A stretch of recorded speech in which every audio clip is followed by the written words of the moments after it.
नमस्कार, मैं हूं असीम कुमार दुबे। नेताजी अपने के बीच मुलायम सिंह यादव को इसी नाम से जाना जाता है। कुश्ती के अखाड़े से सियासी बाजीगरी लिखने वाले मुलायम सिंह यादव अपनों की हमेशा मदद करते हैं और विरोधियों को नए नए दांव से चित करने की महारत की वजह से उन्होंने सियासत में एक नई पहचान लिखी। शख्सियत में आज मुलायम सिंह यादव।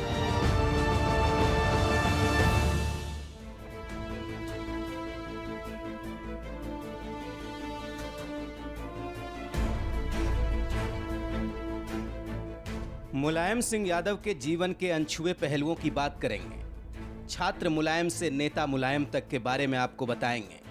लेकिन सबसे पहले दामोदर स्वरूप विद्रोही की वो कविता जिसने मुलायम सिंह यादव को नेताजी में तब्दील कर दिया। ओ राजभवन के अधिवासी भारत के गांवों को देखो, ओ मखमल पर चलने वालों नंगे पांवों को देखो, तुम लगे हुए हो निशिवासर जन जन का खून सुखाने में, यह निज तुम्हारी संपत्ति है क्या विश्व बैंक का महादान, दिल्ली की गद्दी सावधान, दिल्ली की गद्दी सावधान।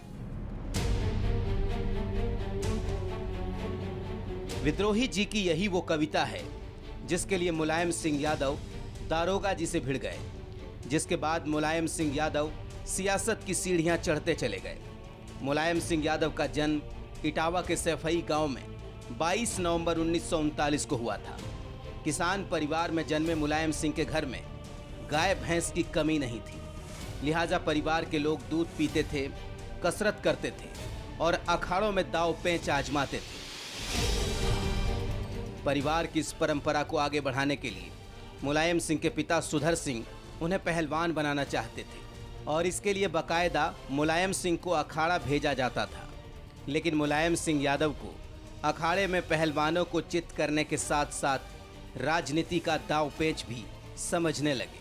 1954 में लोहिया के नहर रेट आंदोलन से वे राजनीति में आए और पिछले 6 दशक से उत्तर प्रदेश और देश की राजधानी की वो महत्वपूर्ण धुरी है। जब भी इस देश में सांप्रदायिकता के खिलाफ लड़ने वालों पे चर्चा हुई है या कुछ भी लिखा या पढ़ा गया है तो मुलायम सिंह जी के नाम के बिना वह लिखावट, वह चर्चा अधूरी रही है। मुलायम सिंह अपने 5 भाई बहनों में रतन सिंह से छोटे और अभयराम सिंह, शिवपाल सिंह, राम गोपाल सिंह और कमला देवी से बड़े हैं। मुलायम सिंह ने जैन इंटर कॉलेज मैनपुरी से बीटी और आगरा यूनिवर्सिटी से एमए की डिग्री प्राप्त की थी। पढ़ाई के दौरान मुलायम सिंह यादव डिबेट में भी भाग लेते थे। इस दौरान छात्रों में उनकी लोकप्रियता बढ़ती गई और 1962 में वे रिकॉर्ड मतों से के महाविद्यालय छात्र संघ के अध्यक्ष चुने गए। 1963 में बीटी परीक्षा पास करने के बाद मुलायम सिंह यादव ने जैन इंटर कॉलेज में पढ़ाने का काम भी शुरू किया। जैन इंटर कॉलेज में जब वो पढ़ाते थे, हम लोगों को भी पढ़ाया है, मेरा भी क्लास लिया है। हाई स्कूल से लेकर के 12th तक हमारा भी क्लास लिया है, हिंदी का और पॉलिटिकल साइंस का। मुलायम सिंह यादव की 2 शादियां हुई। पहली शादी मालती देवी के साथ हुई। अखिलेश यादव का जन्म 1 जुलाई 1973 को हुआ, लेकिन अखिलेश यादव के बचपन में ही मालती देवी का स्वर्गवास हो गया। इसके बाद मुलायम सिंह यादव की दूसरी शादी साधना गुप्ता के साथ हुई। इसके बाद प्रतीक यादव का जन्म हुआ। साल 1954 में महज 15 साल की उम्र में मुलायम सिंह यादव ने समाजवादी नेता डॉक्टर राम मनोहर लोहिया के नहर रेट आंदोलन में भाग लिया और पहली बार जेल गए। कहते हैं कि यहीं से उन्होंने राजनीति की तरफ पहला कदम बढ़ाया था। 50-60 के दशक में जब समाजवादी आंदोलन अपने पूरे उरूज पर था, तब श्री मुलायम सिंह यादव का प्रवेश हुआ और उस समय की जो प्रतिबद्धताएं थी समाजवादी आंदोलन की, उनसे काफ़ी हद तक उनका जुड़ाव रहा। समाजवादी आंदोलन ने डॉक्टर लोहिया ने जो पथ प्रदर्शित किया, उसमें न तो हम पूरी तरह से अपनी ज़मीन से कटे हुए थे और न बिल्कुल हम आधुनिक हो रहे थे। उन्होंने एक मध्य का रास्ता निकाला और उससे पहले चूंकि समाजवादी आंदोलन कभी सत्ता के नज़दीक नहीं गया, उससे दूरी बनाए रहे नेताओं ने। पहली बार जो है समाजवादी आंदोलन को सत्ता तक ले जाने का काम मुलायम सिंह यादव जी ने किया। मुलायम सिंह यादव ने 15 साल की उम्र में लोहिया के आंदोलन में भाग लेकर ये जता दिया था कि अब उनकी मंजिल पहलवानी और पढ़ाई की जगह राजनीति है। उन्हें अब प्रदेश की राजनीति भाने लगी थी और अब वो मुख्य धारा की राजनीति में आने के लिए खुद को तैयार कर रहे थे। उत्तर प्रदेश की राजनीति में मुलायम सिंह यादव की एंट्री इतनी आसान नहीं थी। उस वक्त प्रदेश में उच्च जातियों का बोलबाला था। ऐसे में सियासत में अपनी खुद की पहचान बनाने के लिए मुलायम सिंह यादव को कई दांव पेच आजमाने पड़े। मुलायम सिंह यादव जब 21 साल के थे, उस वक्त मैनपुरी के जैन इंटर कॉलेज में कवि सम्मेलन का आयोजन किया गया था। उस समय के प्रसिद्ध कवि दामोदर स्वरूप विद्रोही अपनी चर्चित रचना दिल्ली की गद्दी सुना रहे थे। इसी दौरान एक दारोगा मंच पर आया और विद्रोही जी से माइक छीन ली और बोला, बंद करो ऐसी कविताएं जो शासन के खिलाफ हैं। उसी समय एक गठीले बदन का नौजवान मंच पर आया और बड़ी फुर्ती से उसने उस दारोगा को मंच पर ही उठाकर दे मारा। विद्रोही जी ने लोगों से पूछा, ये नौजवान कौन है? तो पता चला कि ये मुलायम सिंह यादव हैं। 1962 में नंगला गांव में अपने से ताकतवर पहलवान को मुलायम सिंह यादव ने जिस चालाकी और फुर्ती से चित्त किया, उसे देखकर इटावा के समाजवादी नेता नत्थू सिंह बहुत प्रभावित हुए। नत्थू सिंह 1962 के चुनाव में इटावा जिले की जसवंत नगर विधानसभा सीट से सोशलिस्ट पार्टी के प्रत्याशी थे। नत्थू की शाबाशी के बाद मुलायम सिंह यादव ने उनके चुनाव के लिए कड़ी मेहनत की। साल 1967 में उसी नत्थू सिंह ने खुद प्रस्ताव करके जसवंत नगर से मुलायम सिंह यादव को संयुक्त सोशलिस्ट पार्टी का उम्मीदवार बनाया और नेताजी ने राजनीति के खिलाड़ी कहे जाने वाले लाखन सिंह यादव को हराकर मात्र 28 साल की उम्र में विधानसभा में प्रवेश किया। जो उनका संघर्ष है राजनीति में, सामाजिक न्याय और समाजवाद का जो उनका संघर्ष है, उसकी वजह से देखिए जॉर्ज फर्नांडीज हैं, मदोलमय हैं और बाबू कपिल देव सिंह हैं, जिन्होंने 1942 की आज़ादी की लड़ाई को लड़ा था। बाबू कपिल देव सिंह ने भी उनको अपना नेता माना था। मदोलमय और जॉर्ज फर्नांडीज नेताजी को बहुत ही स्नेह करते थे। आदरणीय स्वर्गीय जनेश मिश्रा जी ने भी नेताजी को अपना नेता माना। पहलवानी के बाद शिक्षक के रूप में काम कर चुके मुलायम प्रदेश की सामाजिक संरचना को बखूबी समझते हैं। सामाजिक ताने बाने का सियासी प्रयोग वे शुरुआती दौर से ही करते आ रहे हैं। पिछड़ों और खासकर यादवों की गोलबंदी कर उन्होंने पहली बार यूपी की सियासत में सामाजिक समीकरण का कामयाब प्रयोग किया। यूपी की सियासत में जातीय गणित के आधार पर रण जीतने का ये पहला कामयाब फॉर्मूला था, जिसे बाद में दूसरे दलों ने भी आजमाया। वो आदमी चलता फिरता एक चरित्र है, एक विचार है और नेता आदरणीय मुलायम सिंह यादव जी, उनसे राजनीति करना, उनसे संघर्ष करना, उनसे अपने कार्यकर्ताओं का सम्मान, अपने लोगों के वजूद और उनके संघर्ष की लड़ाई, और विपक्ष में भी हमने उनको सत्ता पक्ष में भी देखा और विपक्ष में भी देखा। मजदूरों, विद्यार्थियों और किसानों के हितों के लिए आवाज उठाते हुए मुलायम सिंह यादव को 9 बार जेल जाना पड़ा। इमरजेंसी के दौरान भी वो 19 महीने जेल में रहे। 1967 में वो पहली बार विधानसभा के लिए चुने गए। लेकिन बड़े स्तर पर मुलायम सिंह यादव की सियासत का पहला अध्याय 1977 में शुरू होता है, जब देश में कांग्रेस विरोध का दौर था। फिलहाल रुकेंगे एक छोटे से ब्रेक के लिए। ब्रेक के बाद शख्सियत में मुलायम सिंह यादव की पूरी कहानी आपको फिर बताएंगे।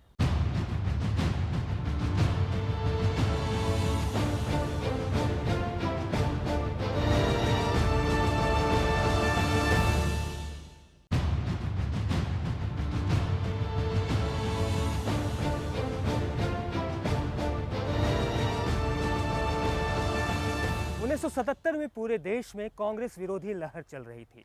उसी दौरान उत्तर प्रदेश में चुनाव हुए, जनता की सरकार बनी, मुलायम सिंह यादव सहकारिता पशुपालन मंत्री बनाए गए। कांग्रेस की सरकार में भी वो राज्य मंत्री रहे, फिर लोक दल के वो अध्यक्ष बने। अब छात्र राजनीति से मुलायम सिंह यादव ने प्रदेश की राजनीति में पूरी तरह पैठ बना ली थी। टेक्नोलॉजी से दूर रहने वाले मुलायम सिंह यादव की याददाश्त इतनी तेज है कि मानो उनमें कोई सियासी चिप लगा हो। 10 साल बाद भी मिलने पर उस शख्स का नाम के साथ उसके गांव का नाम भी उन्हें याद रहता है। यूपी की सियासत का एक एक पन्ना मुलायम सिंह यादव को जुबानी याद है। यही वजह है कि किसी भी सभा में कम से कम 50 लोगों के नाम मुलायम सिंह यादव को जुबानी याद रहते हैं, और वो भी बकायदा सबको नाम लेकर पुकारते थे, जिससे लोगों के वे करीब आते चले गए। शिक्षक रहते हुए मुलायम सिंह यादव ने सहकारी बैंक की राजनीति की। बरलई में सहकारी बैंक खुला था और मुलायम सिंह ने शिक्षकों और छात्रों को 5-5 रुपए में सदस्य बनाकर सहकारी बैंक का चुनाव जीता।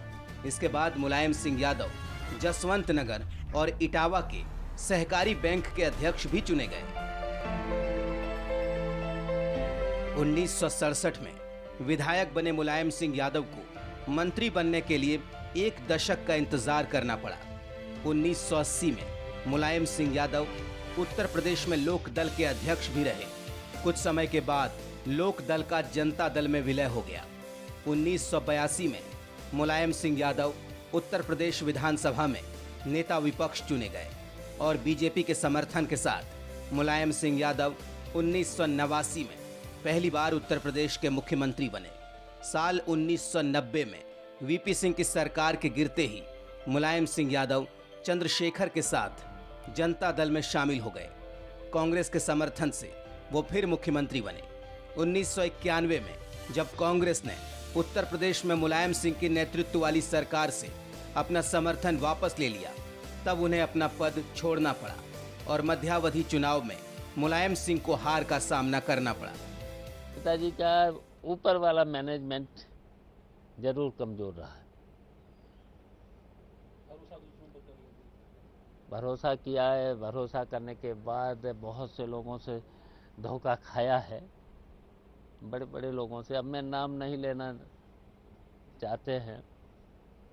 इतना बड़ा संघर्ष के साथ इतना पार्टी को चलाना, पार्टी के चलाने के साथ साथ जनता के बीच में रहना, जनता के लिए आंदोलन से लेकर के ये सब कुछ चलाना। 7 अक्टूबर 1992 को मुलायम सिंह यादव ने समाजवादी पार्टी की स्थापना की और जिस साइकिल से स्कूल में पढ़ने और पढ़ाने जाते थे, उसी साइकिल को अपना चुनाव चिन्ह बनाया। 1993 में होने वाले चुनाव में समाजवादी पार्टी ने बीएसपी से गठबंधन किया। बहुमत तो नहीं मिला, लेकिन जनता दल और कांग्रेस के समर्थन के साथ मुलायम सिंह यादव फिर मुख्यमंत्री बनने में कामयाब रहे। 1996 में मुलायम सिंह यादव मैनपुरी से लोकसभा के सदस्य बने और उन्हें केंद्र की राजनीति में एंट्री मिली। उन्हें रक्षा मंत्री बनाया गया। 1998 में केंद्र की सरकार गिर गई। फिर 1999 में संभल निर्वाचन क्षेत्र से जीत दर्ज करने के बाद वो एक बार फिर लोकसभा पहुंचे। साल 2002 में एक बार फिर बीएसपी से गठबंधन कर यूपी में सरकार बनाया।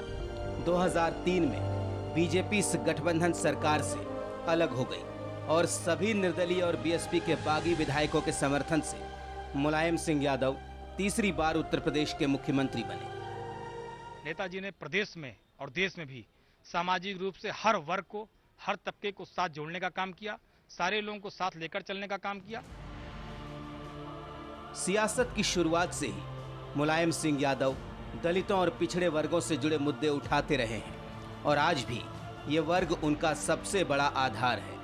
राम मनोहर लोहिया की विरासत और चौधरी चरण सिंह की राजनीतिक समझ को साथ लेकर मुलायम सिंह यादव ने अपनी अलग सियासी राह बनाई है। चौधरी चरण सिंह ने कहा था कि मुलायम सिंह यादव छोटे कद के बड़े नेता हैं। इसी छोटे कद के बड़ा नेता ने पूरे चरण सिंह की राजनीति विरासत पर कब्जा कर लिया और उनके बेटे अजीत सिंह को राजनीति के हाशिए पर डाल दिया।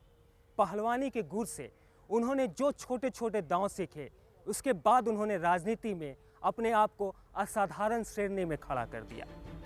बड़े स्तर पर मुलायम सिंह की सियासत का पहला अध्याय 1977 में शुरू होता है। ये कांग्रेस विरोध का दौर था। तब उत्तर प्रदेश में संघियों और सोशलिस्टों की मिलीजुली सरकार थी। मुलायम सिंह यादव उस सरकार में सहकारिता मंत्री थे। इसी दौरान वो जनेश्वर मिश्रा के संपर्क में आए। ये सरकार ज़्यादा दिनों तक नहीं चली, लेकिन कुछ दिनों के बाद ही मुलायम सिंह की राजनीतिक उठापटक का पहला नमूना देखने को मिला। सन 1980 में मुलायम सिंह यादव ने उत्तर प्रदेश के सबसे बड़े समाजवादी नेता लोकबंधु राजनारायण का साथ छोड़कर चौधरी चरण सिंह का दामन थाम लिया। 1989 में जब उत्तर प्रदेश सरकार का गठन होने वाला था, तब मुख्यमंत्री पद की दौड़ में दो नेता थे, मुलायम सिंह और अजीत सिंह। मुलायम सिंह जनाधार वाले नेता थे, जबकि अजीत सिंह अमेरिका से लौटे थे। वीपी सिंह हर हाल में अजीत सिंह को उत्तर प्रदेश का मुख्यमंत्री बनाना चाहते थे, जो मुलायम सिंह को मंजूर नहीं था। मुख्यमंत्री का नाम तय करने के लिए गुजरात के समाजवादी नेता और पूर्व मुख्यमंत्री चिमन भाई पटेल को लखनऊ भेजा गया। वे उस वक्त उत्तर प्रदेश के जनता दल प्रभारी थे। वीपी सिंह का दबाव उनके ऊपर था कि अजीत सिंह को फाइनल करें, लेकिन यहाँ मुलायम सिंह यादव ने जबरदस्त राजनीतिक चालाकी दिखाई और फिर चिमन भाई पटेल ने लखनऊ से लौटते ही मुलायम सिंह यादव के नाम पर ठप्पा लगा दिया। शुरुआत से ही मुलायम सिंह यादव दलितों और पिछड़े वर्गों से जुड़े मुद्दे उठाते रहे हैं और आज भी ये वर्ग उनका सबसे बड़ा आधार है। बाबरी मस्जिद मुद्दे ने मुलायम का प्रभाव क्षेत्र बढ़ाया और उन्हें मुस्लिम समुदाय में लोकप्रिय बना दिया। 2009 के लोकसभा चुनाव से पहले जब उन्होंने कल्याण सिंह को समाजवादी पार्टी में शामिल कर लिया, तब उनके यादव मुस्लिम समीकरण में दरार आती दिखी। दरअसल कल्याण सिंह का नाम बाबरी कांड से जुड़ा था। ऐसे में इसका खामियाजा भी उन्हें चुकाना पड़ा। समाजवादी पार्टी 39 से 22 सीटों पर आ गई और उसके सारे मुस्लिम प्रत्याशी चुनाव हार गए। जब कल्याण सिंह अपने विचारधारा से हटे, उन्होंने जब ये बात की घोषणा की कि मस्जिद वाले मामले में हमारी बात को नहीं मान गई, हमको अंधेरे में रखा गया, उन्होंने क्लियरिफिकेशन किया। उसके बाद मुलायम सिंह ने उसको हाथ मिलाया, उनका सम्मान भी किया। और फिर जब कल्याण सिंह ने इस बात की कि नहीं राम मंदिर का आंदोलन ठीक था, तो फिर हमसे उनका मतभेद छूट गया। तो मुलायम सिंह राजनीति में किसी को छुआछूत के दृष्टि से नहीं देखा, हर आदमी का सम्मान किया। आवश्यकता पड़ी तो हर आदमी के सहयोग लेकर के पिछड़े, दलित, वंचित मुसलमान लोगों की भले के लिए काम भी किया। मुलायम सिंह का अवसरवाद अक्सर विरोधाभास पैदा करता है। मसलन जिस लेफ्ट के साथ 1989 और 1996 में उन्होंने सरकार बनाई, उसी को ठेंगा दिखाकर 2008 में वे परमाणु करार के मुद्दे पर कांग्रेस सरकार के साथ हो लिए। इतना ही नहीं, राष्ट्रपति चुनाव में उन्होंने यूपीए समर्थित उम्मीदवार प्रणब मुखर्जी को समर्थन देने का वादा किया, लेकिन वोटिंग के वक्त उन्होंने उनके विरोधी पीए संगमा के नाम के आगे निशाना लगा दिया, जिससे उनका मत रद्द हो गया। राजनीतिक जानकार कहते हैं कि ये मुलायम सिंह यादव की भूल नहीं, बल्कि एक सियासी चाल थी, जिससे उन्होंने दोनों पक्षों को साधने की कोशिश की थी। कभी इधर कभी उधर वाले रवैये से मुलायम सिंह यादव भारतीय राजनीति की अबूझ पहेली बन गए हैं। वो पल पल पाला बदलते हुए अविश्वसनीय बनते जा रहे हैं। कांग्रेस और बीएसपी किसी तरह से एक दूसरे के करीब ना आ पाए और बीजेपी से भी बीएसपी की दूरी बनी रहे। इन बातों को ध्यान में रखकर मुलायम सिंह यादव अपनी रणनीति तय करते हैं। फिलहाल रुकेंगे एक छोटे से ब्रेक के लिए। ब्रेक के बाद भी मुलायम सिंह यादव का ये सफर जारी रहेगा।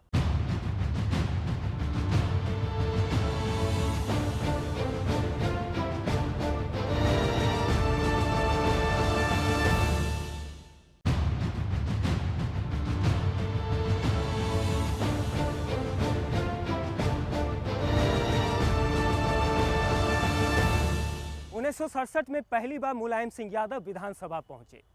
शुरुआत से ही मुलायम सिंह यादव दलित और पिछड़े वर्ग के मुद्दे पर अपनी बात रखते रहे हैं और आज भी ये वर्ग उनका सबसे बड़ा आधार है। खास तौर पर बाबरी मस्जिद के समय मुसलमानों का उन्होंने खुलकर सपोर्ट किया, जिसकी वजह से वो इस समुदाय में मुलायम काफ़ी लोकप्रिय हो गए। मुलायम सिंह यादव ने राम मनोहर लोहिया की विरासत और चौधरी चरण सिंह की राजनीति के अनुकरण के साथ ही अपनी अलग सियासी राह बनाई। नेताजी की सियासी कदम और उनके फैसले कभी किसी सांचे या खांचे में बंधे नहीं रहे। हर मौके के लिए उनके पास नया दांव रहा। मुलायम की इसी सियासी बाजीगरी ने कई राजनीतिक धुरंधरों को भी चकमा दे दिया। सियासी समीकरण साधने में मुलायम का जोड़ नहीं है। उनके विरोधी भी मानते हैं कि नेताजी के सियासी दांव अचूक होते हैं। देखिए, मुलायम सिंह जी का नेतृत्व तो सबसे ज़्यादा उभरता है 1954 में, जब वो राजनीति में आते हैं, जब लोहिया ने नहर रेट के खिलाफ आंदोलन छेड़ा था। उसके बाद वो 67 में विधायक होते हैं और 77 में आपातकाल के खिलाफ सबसे अग्रिम पंक्ति की योद्धाओं में से वो एक होते हैं। हालांकि नेताजी का दांव निशाने से चूका भी है। वो एक बार प्रधानमंत्री की गद्दी पाते पाते रह गए। 1996 में कांग्रेस की हार के बाद लेफ्ट के सहयोग से बनी तीसरे मोर्चे की सरकार में मुलायम सिंह यादव प्रधानमंत्री की रेस में सबसे आगे थे, लेकिन वक्त ने साथ नहीं दिया, न ही मुलायम के सियासी समीकरण ने, और एचडी देवगौड़ा देश के प्रधानमंत्री बने। मुलायम सिंह को रक्षा मंत्री के पद से ही संतोष करना पड़ा। कहा जाता है कि मुलायम और पीएम पद के बीच लालू प्रसाद यादव और शरद यादव खड़े हो गए थे। नेताजी का थोड़ा सा एक कमजोरी मानिए या कुछ मानिए, नेताजी 2 बार प्रधानमंत्री बनते बनते रहे हैं। देवगौड़ा की सरकार ज्यादा दिन तक नहीं चली। इसके बाद फिर चुनाव हुए और इस बार मुलायम सिंह संभल से लोकसभा में वापस लौटे। दरअसल वो कन्नौज से भी जीते थे, लेकिन वो सीट उन्होंने अपने बेटे अखिलेश यादव के लिए छोड़ दी, जहां से अखिलेश यादव लोकसभा पहुंचे। पहलवान से शिक्षक और फिर नेता बने मुलायम सिंह यादव प्रदेश की सामाजिक संरचना को बखूबी समझते हैं। मंदिर मस्जिद की सियासत का विरोध कर मुलायम ने मुसलमानों का दिल जीता। पिछड़ों और खासकर यादवों की गोलबंदी कर उन्होंने पहली बार यूपी की सियासत में सामाजिक समीकरण का कामयाब प्रयोग किया। मुलायम की सियासत का विवादों से भी खासा नाता रहा है। राजा भैया को साथ देने का मसला हो या डाकू मान सिंह और फूलन देवी को सियासत में लाने का, आलोचना के बाद भी मुलायम सिंह यादव अपने इरादे से पीछे नहीं हटते हैं। उनका तर्क है कि वो मुश्किल घड़ी में भी साथ देने वालों का साथ नहीं छोड़ सकते हैं। आज भी दागी चरित्र के कई लोग उनकी पार्टी में सक्रिय हैं, लेकिन मुलायम की सियासत उनसे दूरी रखकर नहीं, उन्हें खुद से जोड़कर आगे बढ़ती है। यही मुलायम की सियासत का खूंटा ठोक नमूना है। चाहे सामाजिक, चाहे व्यक्तिगत, चाहे पारिवारिक, चाहे राजनीतिक, किसी भी रूप में आप देखेंगे तो माननीय मुलायम सिंह यादव जी निश्चित रूप से सब में परिपक्व और एक अच्छे नेता के रूप में उभरते हैं। मुलायम सिंह यादव ने लंबा सफर तय किया है। सफर में बार बार साथी बदलते रहते हैं। बार बार साथियों को धोबी पाट भी लगाया है, मगर राजनीति वो दंगल की शैली में ही करते हैं। अब उनका अखाड़ा पूरा देश है और इस अखाड़े में उनके उत्तराधिकारी बनने की प्रतियोगिता भी शुरू हो गई है। उनके परिवार का हर वो सदस्य जो चुनाव लड़ सकता है और राजनीति में है, वो उनके उत्तराधिकारी होने का दावेदार है।